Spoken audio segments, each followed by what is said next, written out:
it's like, what? You're missing out. Yeah. I'm not saying it's bad. I'm saying that you miss out. You're listening to the Cybersecurity podcast, helping you become safer in every way. Now your hosts, Matt and Attila. Welcome to the Cybersecurity podcast. My name is Attila. My name is Matt. Happy Friday, everybody. Happy Friday. Well, it's Friday for us. I'm not sure if it's Friday for you, but if it's not Friday for you, we wish it were. Yes. But have some interesting things that have happened this week, and we wanted to talk about it on this week's podcast. There's been a big increase in text messaging scams. In fact, I think, Matt, is that your phone being text messaged as we speak? It is. I'm going to shut it off. I can't ever seem to completely mute my... Okay, I was getting text messages as well at the same time. So we get a lot of text messages. It seems to just never end. Yeah. And it's the same experience that I have whenever we try to meet with someone to talk about their network infrastructure, or they're having a security concern. While we're talking to them, phone is being just nonstop. Even 2 episodes ago, your phone was just constantly buzzing and you just kind of lost it a little bit while we're recording. It's hard to focus. And of course, whenever I do a TV spot, it's the same thing. My phone just decides, oh, this is the time to notify you about every stupid thing that you've subscribed to, right? I think that text messaging was not such a big deal, at least in America, until maybe about 10 years ago. And then it started really kind of picking up. Well, it's when we started getting official security-related text messages from Google or Microsoft or Yahoo that I think it started becoming or being taken more seriously. It's almost like an alternative to email, but like email, it definitely has some major security holes on the user side from how we handle it, how we see it. Yeah, for sure. I mean, now we have RCS messaging, which is supposed to be... What is that? I've seen that online, but I haven't actually looked into what it is. It's supposed to be encrypted messaging. Okay. Right, end-to-end. And that's only if, obviously, it's iPhone to iPhone, Android to Android. iPhone to Android, not so much. So now RCS is available on Android. That's right. So you're supposed to be able to encrypt back and forth. But, I mean, I know I don't sound that old, but I'm kind of getting older here. Back in the paging days, when pagers used to send messages out, I mean, this is the predecessor to text messages, that was all clear text. Anyone could just fire up a receiver, right, and listen to those text messages and then interpret them and be able to see those text messages. Was that technology all in analog? It was all analog, yeah. Wow. It was on the 157 band and the 900 band. And you used to be able to just see all the text messages just coming right on through. There was no encryption at all. I remember back in the day in high school, all my peers had. I didn't have a pager. I wasn't rich enough, but you weren't a drug dealer, that's why. So I guess all my friends were drug dealers. There you go. You probably had some real fun friends. I'll tell you that. I mean, they had all the fun. I didn't get to have any of the fun, but so that morphed into two-way paging, right? And then that was pretty much the same thing. You had a transmitter. And now that turned into text messaging on the phones, and still the same thing. Was that popularized by BlackBerry? Because people were really hooked to their BlackBerries.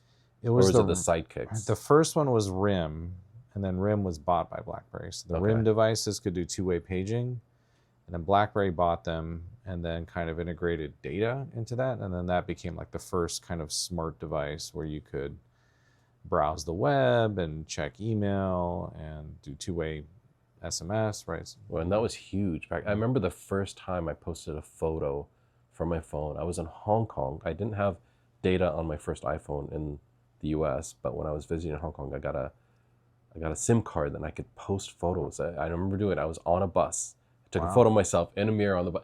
And yeah, to me, that was just earth-shattering. That was mind-blowing.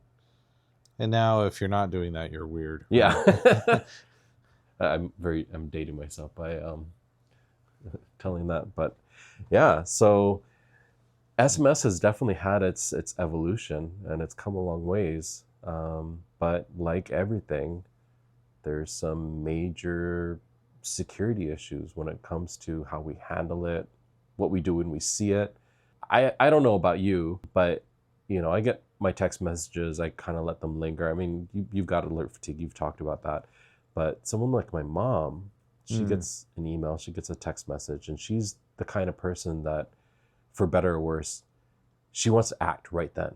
Like she's got to take care of it. It looks important, she needs to do something. And if it looks official, caution, tends to kind of go to the wind, and she'll follow the instructions and do whatever it said. Well, and I think since like you said, the text messaging became used for more real correspondence, that's when that kind of behavior emerged from people, right? Because you can get something in the physical mail, you won't respond right away. Email, same kind of thing, it'll linger, but text messaging, somehow it gets your attention and it grabs your attention. And the marketing strategies that are being used by these bad guys to try to scam people out of money using text messaging is the same thing it's the same method that's being used for other marketing agencies, like retailers, for example. They'll text you like, hey, we're having a sale right now for the next 8 hours. Go to our website here, put in this code, and you get a discount on shoes.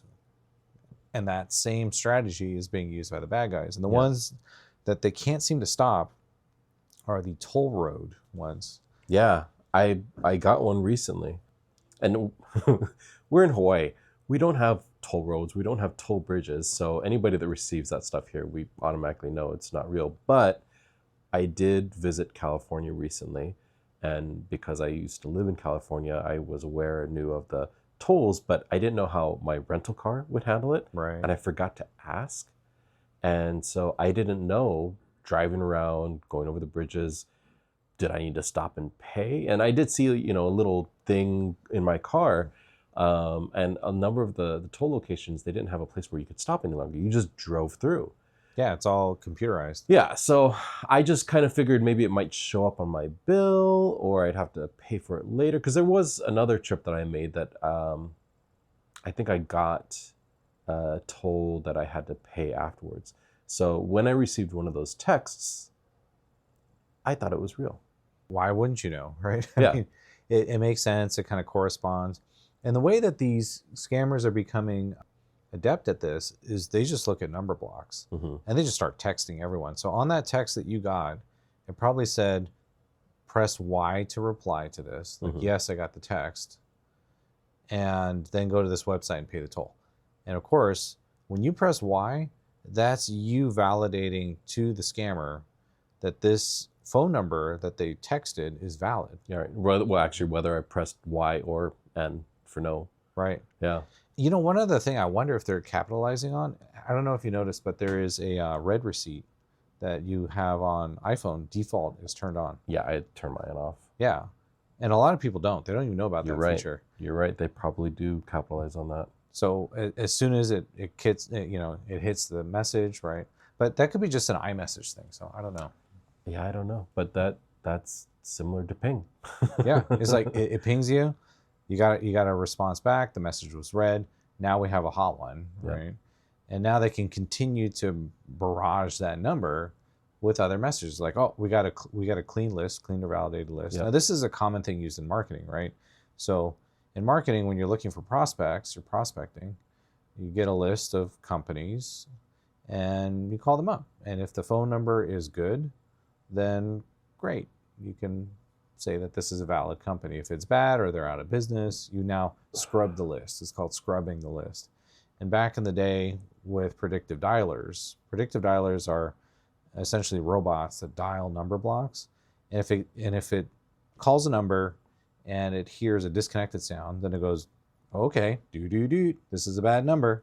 Okay, it's going to mark that automatically as being a bad number. So it is also a scrub list. So you can figure out which numbers are valid, which ones are not. Same thing they're doing with SMS messaging. Now here's where it gets interesting. AI. So they take the predictive text dialers, I guess is the best way of putting it. So these scripts that they've honed using GPT, I'm sure. I doubt they're writing this stuff from scratch. Yeah, no. So they blast out this message, they figure out which ones are valid, And then they send a message to those text messages.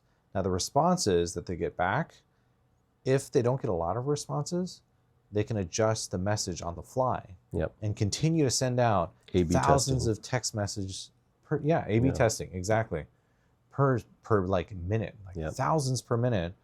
And there's no way to stop them, right? Because they're coming from out of the country, they're coming from who knows what phone numbers.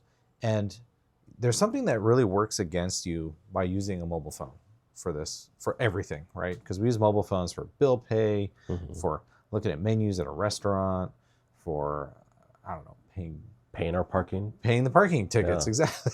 Or paying for tolls, even, right? And because that is another thing you can do. I mean, you can pay for tolls by holding up your phone at a toll road, right? So it's in everything, right? Banking, online banking, credit cards, you name it. My driver's license is in my phone. Yeah. My phone is my key for my car. You can, tap to pay, right? Apple Pay, Google Pay. When you use your phone for everything and you have a small screen, I don't know about you, but I like big screens, like 27-inch computer screens. I can see everything very clearly. It's not an issue. When you're looking at a small screen, you can miss that phone number that sent you that text message, phishing message, the smishing, right? SMS phishing, the smishing message. It's from like the Philippines or Korea, or it could be from overseas. You're gonna miss that country code in the beginning. It'd be like a +039 or something. Yeah. It's usually a two-digit sorry for all code. of you in that world code. I don't know what that country is. Well, it's 2-digit code. So 39, I'm not sure, but I'm sure we can look that up pretty quickly. But oh, now you got me curious. +39 country code. Yes, that is. Oh, wow. It is Italy. There you go. Oh, all right. So Italy. If you see a +39, that is from Italy. Italy country code. What was the one you said earlier? 63 is the Philippines? Yeah, 63 is Philippines. I think 40. I think we're 41. I think 44. No, 41 is Switzerland. Okay. Well, I mean, either way, honestly, having those texts come in from a foreign country to me is a little odd because it's so easy to spin up a number. I mean, anywhere. Yeah. You do have some safeguards in place, some of which I am battling right now, which is driving me nuts, the 10 DLC registration requirements. And it's actually for this very reason. They've made it kind of impossible.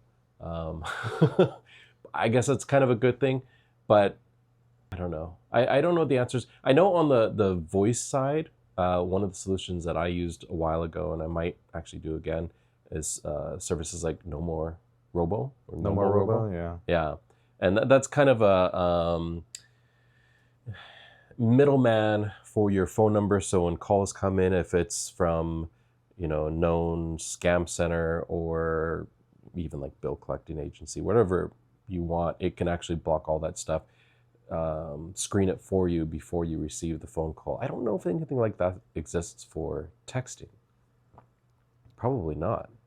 Yeah, like you can't stop a phone number from texting you, even if it has a poor reputation score. Yeah. There's no way around it. Yeah.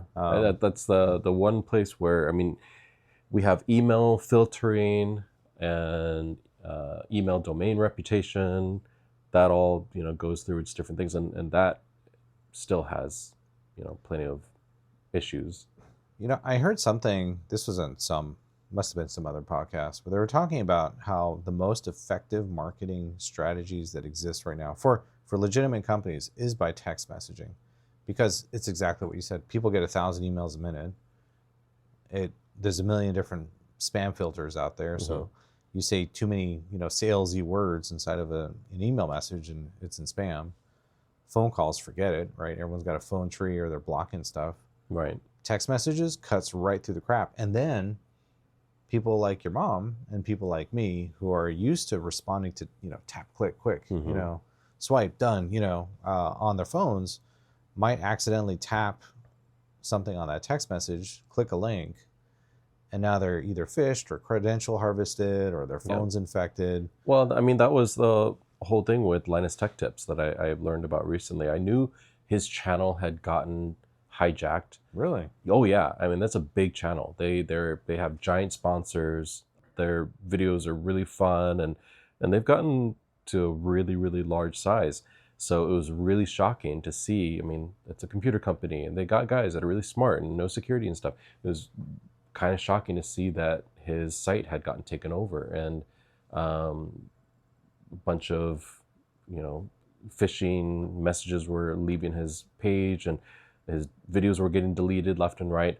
And he went online, made a video about it, and you see him. I mean, he's got, you know, the blur bars over him, but like late at night, you see him walking up to his computer, either naked or in his underwear, and he's, you know, is on the computer freaking out.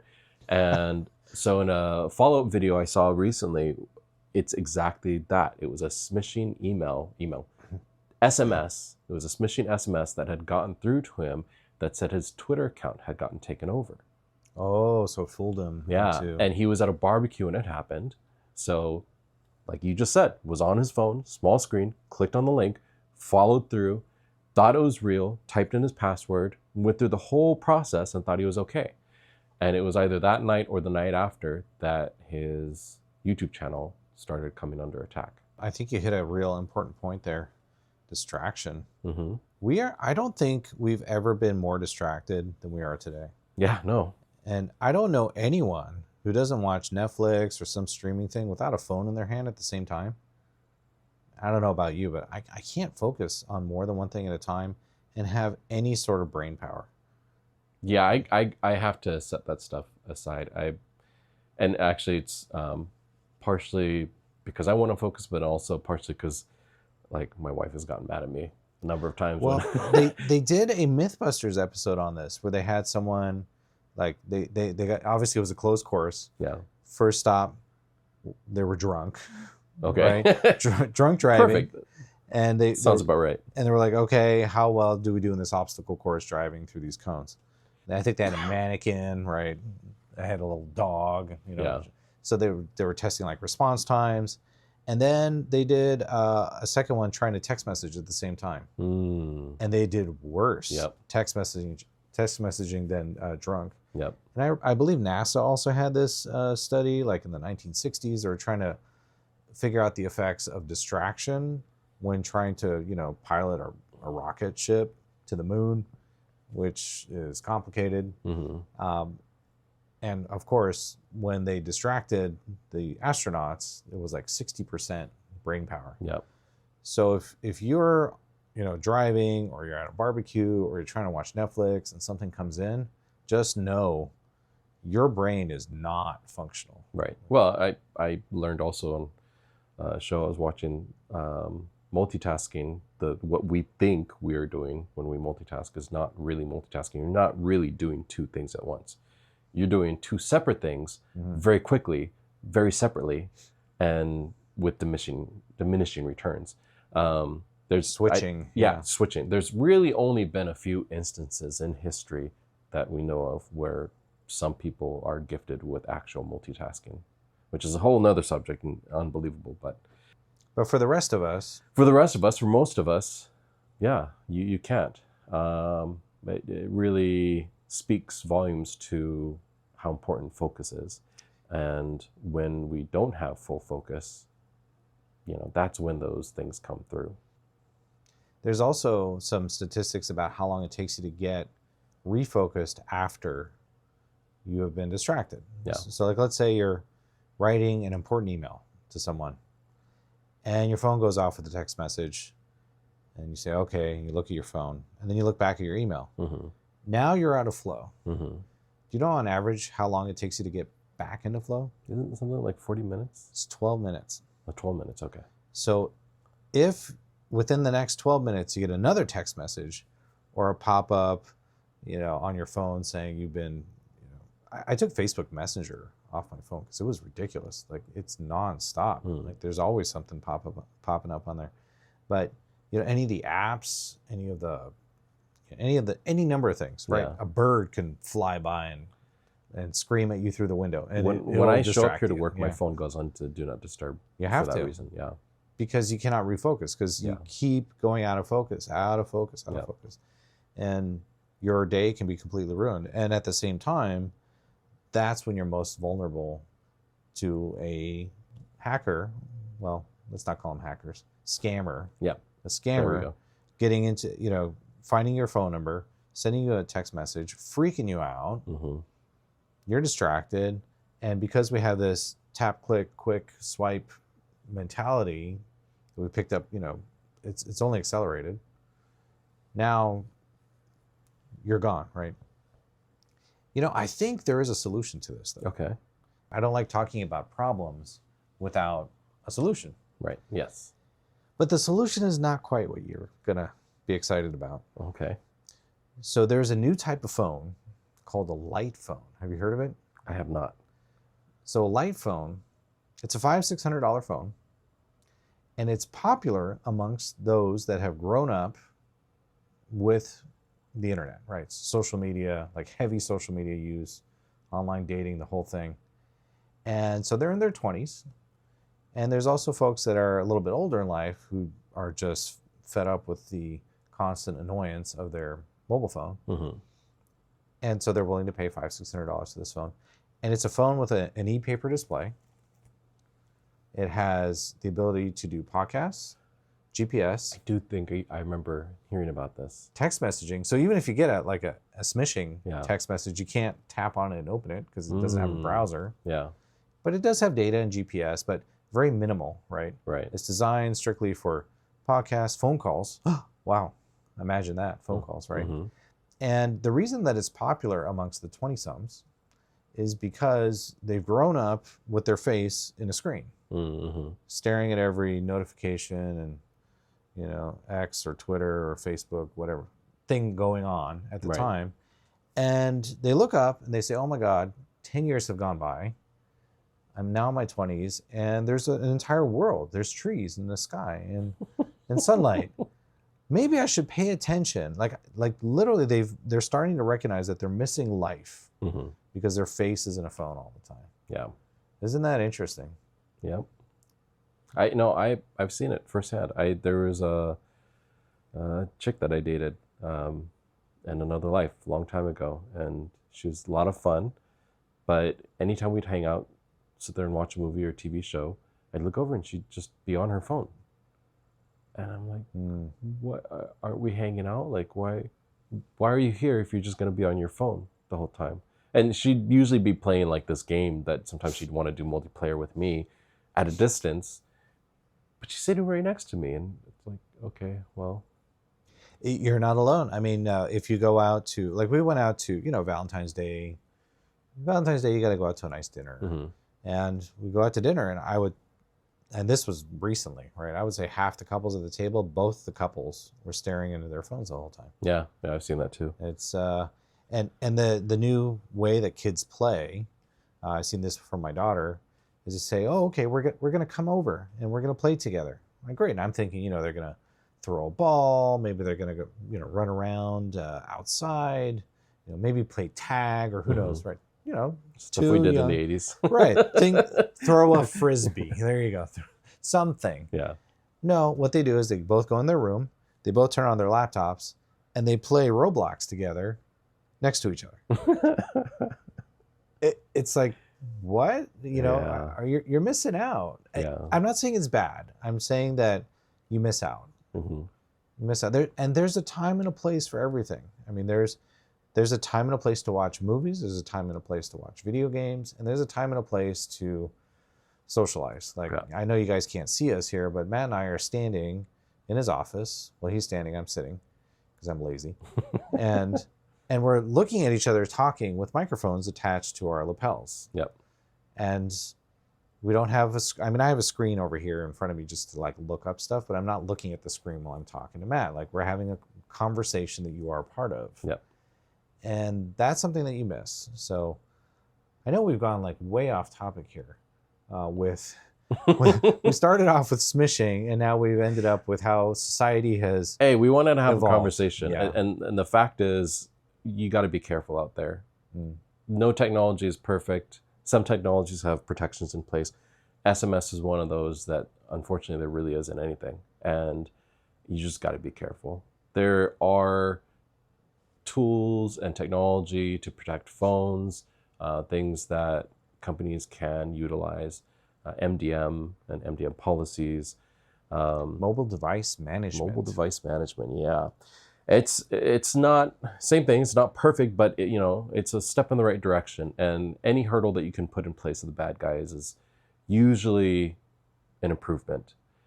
And but the number one thing is just to be vigilant, to pay attention. If you get a text and you're not focused and you're not sure, try to zone in before you do anything, because pressing yes or no, Y or N, will tell the guys who you are, that you're available, and then following up on the link. My mom fell for one of those where she thought a package had gotten lost. We purchased so many things over Amazon and websites, and she thought a package had gotten lost and she had to pay $1, and so she went and put in her credit card, and the next day she noticed that they charged another $1 and another $1, another $1. She's like, oh shit. Yep, they're tapping. Yep. They're tap, and then it's $1,000 right away. Yeah. So, yeah, just be vigilant out there. Ask someone else if you're not sure. Everyone's got that cousin or relative that's good with technology, and they don't necessarily like the questions, but you got to have someone that you can ask. And if you're interested in seeing what some of these scam text messages look like, we just did an email and a social media blast about this, about the toll road scams. It's on our Deep Watch blog, so you can go to cypac.com/blog and you'll see it right there. It's one of the newer episodes. Or if you're there, just search for text or SMISH, SMISH. That'll pop it right up. And of course, if you do run across something that's unusual and you want to run it by a second pair of eyes, we're here to help. But that's it for our episode. Thanks for tuning in. I'm Attila. I'm Matt. Stay safe out there, guys. Stay safe.